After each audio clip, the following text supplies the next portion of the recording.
Elena, l'une des candidates les plus marquantes de cette édition de Koh-Lanta, le feu sacré, a expliqué dans les colonnes d'ici Paris la raison pour laquelle elle avait quitté son compagnon, à peine sorti du jeu.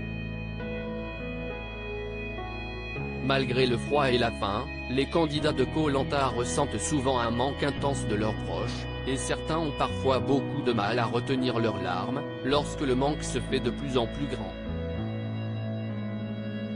Grace, l'une des guerrières de cette saison de Koh-Lanta, le feu sacré, avait craqué devant Denis Brognard après une victoire de son équipe sur un jeu de confort, en expliquant que ses enfants lui manquaient beaucoup.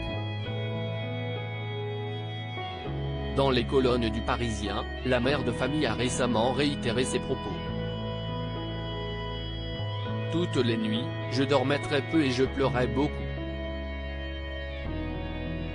J'ai vraiment découvert là-bas que je n'étais pas aussi forte mentalement que je le pensais.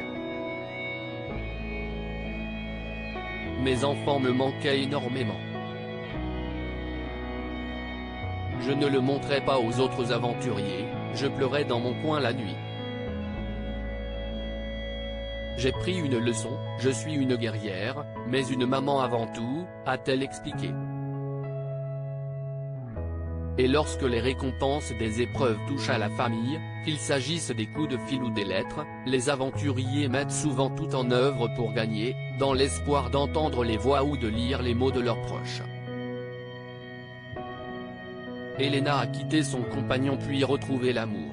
Pourtant, Elena, l'une des candidates les plus marquantes de cette saison, elle qui a parfois agacé les internautes avec son assurance, a expliqué dans les colonnes d'ici Paris avoir quitté l'homme qui partageait sa vie lorsqu'elle est rentrée de l'aventure. J'ai découvert que l'homme avec qui j'étais pendant le jeu ne m'avait pas manqué. On s'est donc séparés et j'ai retrouvé quelqu'un depuis, a confié la coriace belge, qui a remporté la fameuse épreuve du paresseux, dans l'épisode diffusé ce mardi 11 avril.